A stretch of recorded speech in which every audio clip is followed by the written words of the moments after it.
Kung wala kang asawa at nobya, hindi ka... Hello! Katatapos lang umuulan. Hindi ako nakalabas kanina kasi sabi kasi ng kaibigan ko na taga Cebu na, Ben, huwag kang lalabas pag umuulan. Sabi ko, bakit?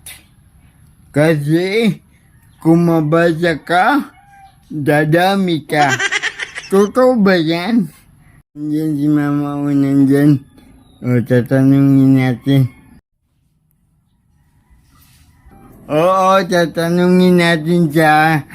Ma! Ano yon? Totoo ba yung mabasa ka sa ulan? Dadami ka daw. Imposible naman yun. Bakit? Kahit gaano kalakas ang ulan na mabasa ka, kung wala kang asawa at nobya, hindi ka dadami.